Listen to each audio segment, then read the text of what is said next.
오늘 우리들에게 주시는 하나님의 말씀은 시편 81편 13절로 16절까지의 말씀입니다. 내 백성아 내 말을 들으라. 이스라엘아 내 도를 따르라. 그리하면 내가 속히 그들의 원수를 누르고 내 손을 돌려 그들의 대적들을 치리니 여호와를 미워하는 자는 그에게 복종하는 채할지라도 그들의 시대는 영원히 계속되리라. 또 내가 기름진 밀을 그들에게 먹이며 반석에서 나오는 꿀로 너를 만족하게 하리라 하셨도다. 아멘. 오늘 이 말씀을 의지해서 하나님이 원하시는 삶이라는 제목으로 말씀을 드립니다. 피해를 펴고르는 죽음에 이르는 병을 절망이라고 정의했습니다. 우리 인간들은 누구나 예외 없이 다 절망에 빠질 수밖에 없죠. 왜냐하면 인생이 제 뜻대로 되는 게 아니기 때문이지. 어느 누구에게도 완벽한 인생, 퍼펙트 라이프는 불가능한 것이죠. 이런저런 실패와 좌절을 경험하면서 우리는 절망에 빠져들곤 하는 것입니다. 어느 누가 병들고 싶어서 병든 사람이 어디 있겠습니까? 어느 누가 실패하고 싶어서 실패하는 사람이 있겠습니까? 어느 누가 망하고 싶다고 해서 망하는 사람이 어디 있겠는가 하는 것이죠. 절망이라고 하는 병에 들면 첫째로는 자기 자신을 의식하지 못한다고 해요. 즉 아무 생각 없이 아무 의식 없이 그냥 맹목적인 삶을 살게 된다는 것이죠. 그냥 왜 사냐 물으면 죽지 못해 삽니다. 이런 거죠. 그런가 하면 절망이라는 병에 들면 자기 자신을 포기하는 삶을 산대요. 즉 왜 이렇게 사는지도 그 까닭도 모르면서 그죠? 남과 비교하면 남이 하는 대로 그대로 따라가는 삶을 살게 된다는 것이죠. 그런가 하면 또 하나의 특징은 자기 자신만 의식하며 산대요. 즉 다른 사람 이야기는 전혀 듣지 않고 자기 고집에 갇혀서 그렇게 단절된 삶을 살게 된다고 하는 것이죠. 절망은 우리에게 이처럼 맹목적인 삶, 유행을 아무 비판 없이 따라가는 삶, 그리고 고집불통의 삶을 살게 만든다고 하는 것입니다. 이 세 가지 삶에 우리의 삶이 있나요? 그러면 우리 인간은 이런 절망에 이르는 이 병을 고칠 수 없는 것일까 하는 것이죠. 피해를 펴고르는 그 절망을 극복하는 유일한 방법은 창조주 하나님과 바른 관계의 회복에 있다. 그렇게 주장했습니다. 즉 그는 말하기를 절망의 반대는 희망이 아니라 신앙이다. 그렇게 정의해 주고 있는 것이죠. 창조주 하나님 앞에 또한 피조물로서 그 창조주와 나와의 관계를 늘 합당하게 회복해 갈 때 우리는 그 절망을 극복해 갈 수 있게 된다고 하는 것이죠. 우리는 다 무의미한 존재고 무가치한 존재고 무능력한 존재들임을 고백하게 됩니다. 그러나 그러한 우리를 하나님은 택하시고 부르셔서 우리를 구원하시고 자녀 되게 해 주셨습니다. 그래서 우리는 그 하나님의 은혜와 사랑 안에서 무한한 가능성의 존재로 바뀌어진 것이죠. 할 수 있거든이 무슨 말이냐? 믿는 자에게는 능치 못함이 없으리로다. 예수 그리스도를 믿는 믿음 안에서 우리는 무한한 가능성을 갖고 있는 자로 그 절망을 극복해 갈 수 있다는 뜻입니다. 사도 바울은 그래서 고백하기를 내게 능력 주시는 자 안에서 내가 모든 것을 할 수 있느니라. 이런 우리 성도들의 삶을 비춰보면 신앙인이야말로 자기 주도적인 삶을 살아야 함을 우리는 생각하게 되는 것입니다.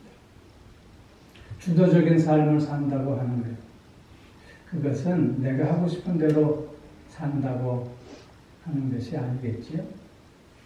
나의 욕구와 나의 본능에 이끌려 사는 삶을 말하는 것이 아닌 것이죠.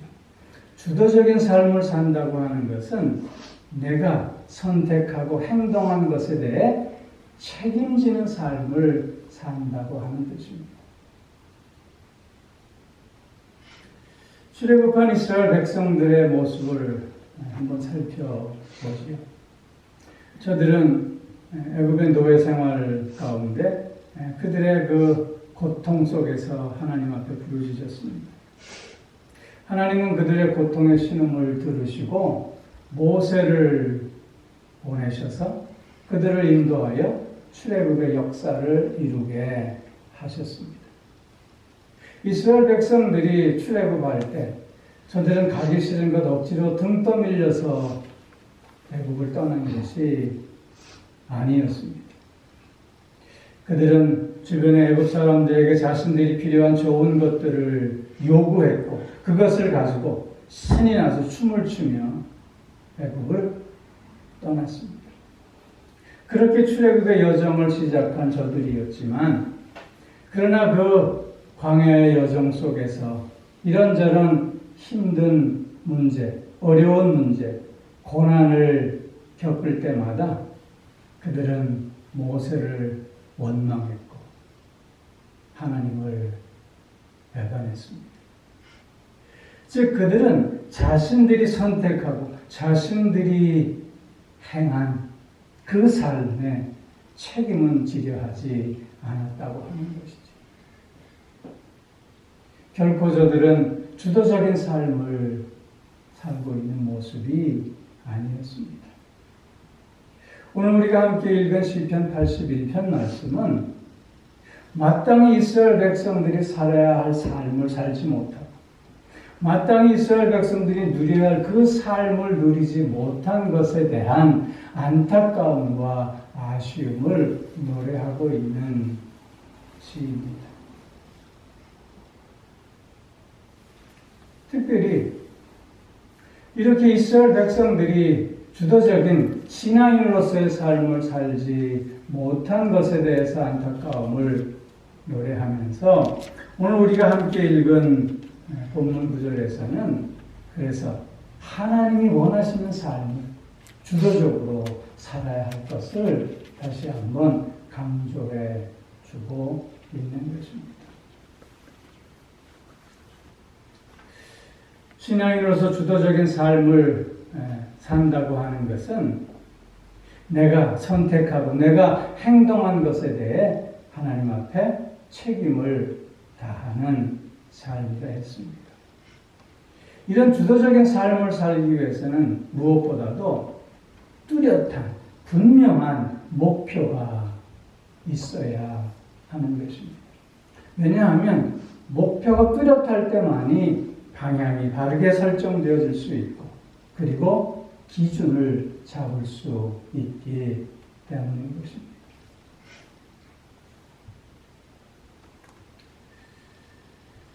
우리 신앙인으로서 우리의 가장 큰 의미, 가장 큰 가치, 가장 큰 목표는 하나님입니다.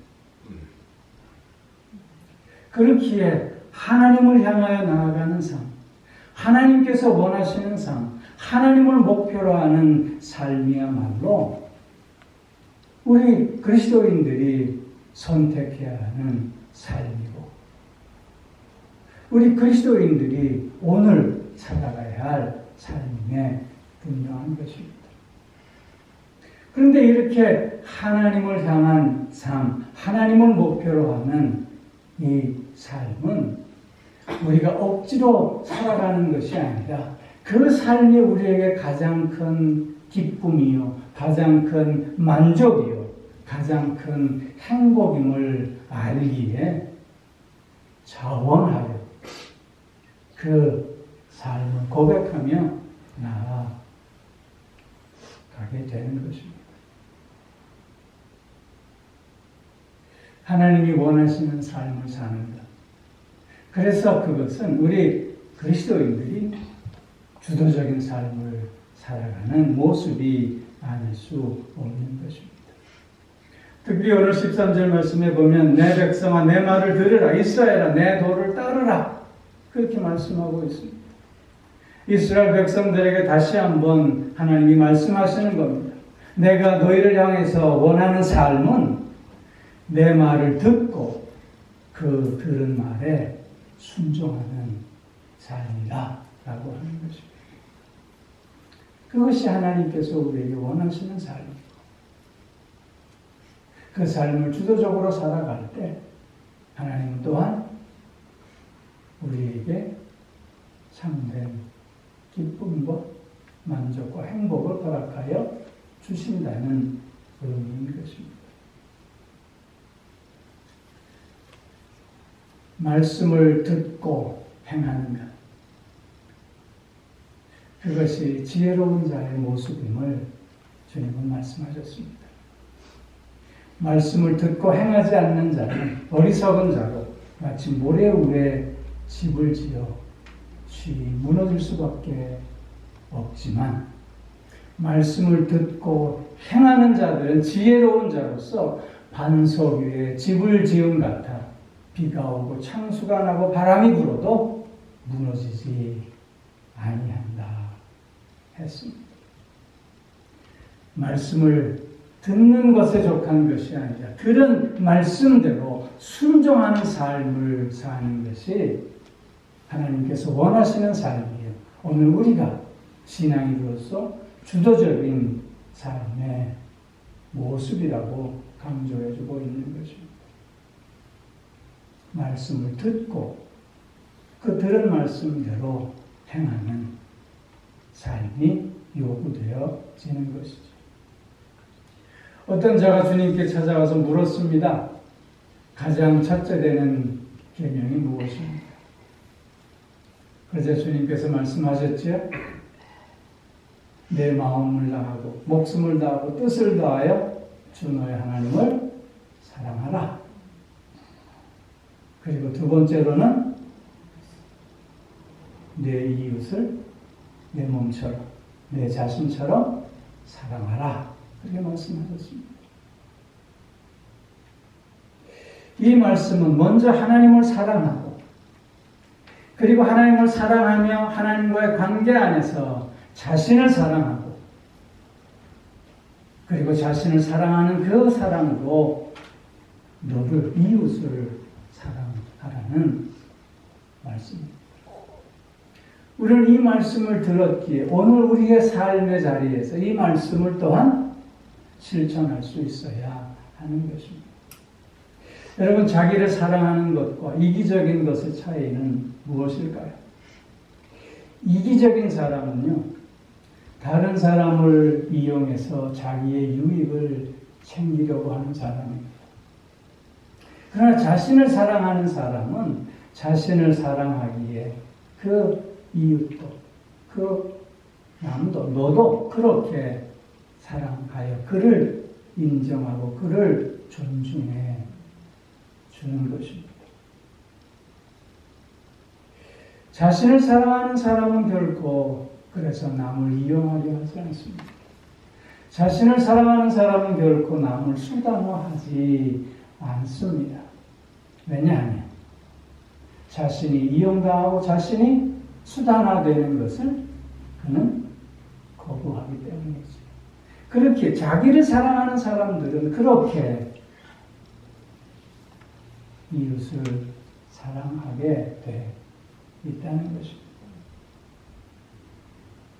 그런데 우리가 그런 마음으로 우리가 이웃을 사랑하게 되면 우리가 원치 않는 오해도 받을 수 있고 또한 손해도 당할 수 있습니다. 그러나 주도적인 신앙인으로서 내가 그 사랑을 선택했기에 그 사랑을 또한 행동으로 실천했기에 거기에서 발생되어지는 아픔, 오해, 손해 이것도 기꺼이 내가 감당하고자 하는 책임지려고 하는 자세가 또한 요구되어진다고 하는 것입니다. 여러분, 관심과 간섭은 종이 한 장 차이입니다. 관심이 조금 지나치다 보면 간섭이 될 수밖에 없습니다. 여러분, 관심은 사랑이지만 간섭은 이기적인 모습입니다. 관심은 그를 그대로 받아주고 그를 그대로 이해하고 용납하려는 모습이지만 간섭은 나를 주장합니다. 그에게 억압하고 그에게 강요하는 모습입니다. 이웃을 사랑하는 모습은 간섭이 될 수 없습니다.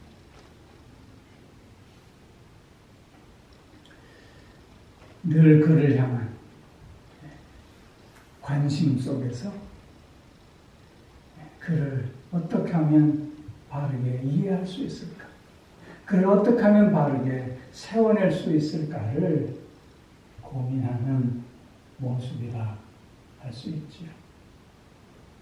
여러분, 우리가 이렇게 이웃 사람들에게 참된 마음으로, 사랑의 마음으로 관심을 표할 때 사람들은 우리를 쉽게 볼 수 있습니다. 자기 주장이 없는 사람이라 그렇게 폄하할 수도 있습니다. 그러나 그런 상대방의 반응에 대해서도 내가 받아들일 수 있어요. 용납할 수 있어요.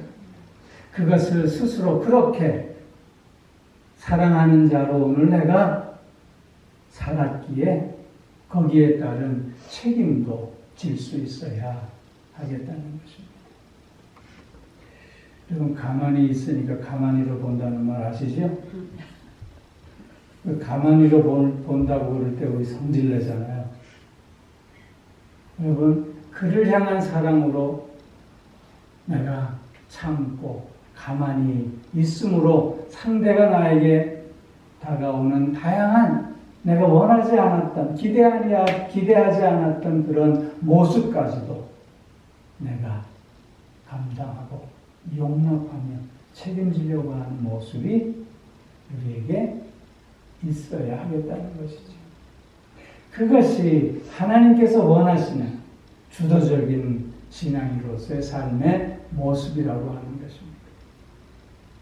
여러분, 황금률 아시죠? 내가 대접을 받고자 하는 대로 내가 먼저 남을 대접하고, 내가 남에게 인정을 받고자 하면 내가 먼저 인정해 줘야 한다는 거예요. 내가 남에게 용서를 받고자 하면 내가 먼저 용서할 수 있어야 한다는 거예요.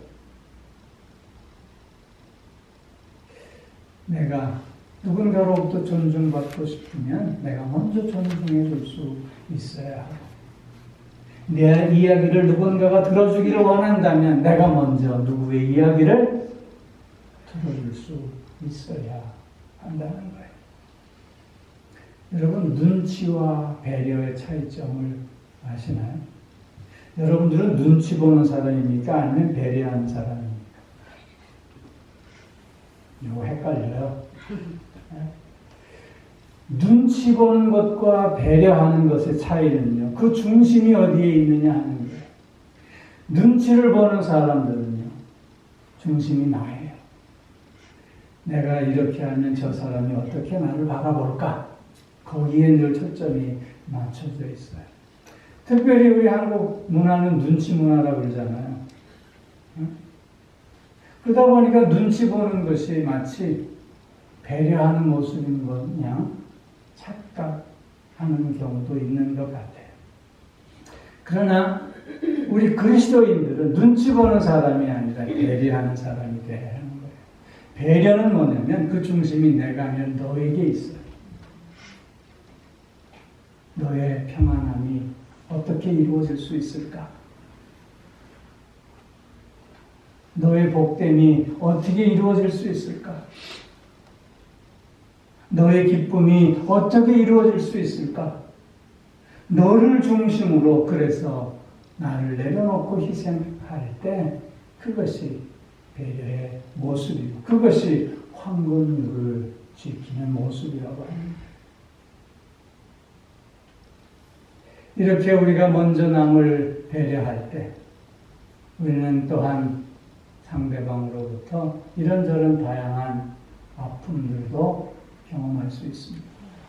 그러나 중요한 것은 그 아픔까지도 내가 책임질 수 있어야 한다는 거예요. 주도적인 삶을 사는 사람들의 특징은 그래서 고통을 감수하는 능력이 크다는 거예요.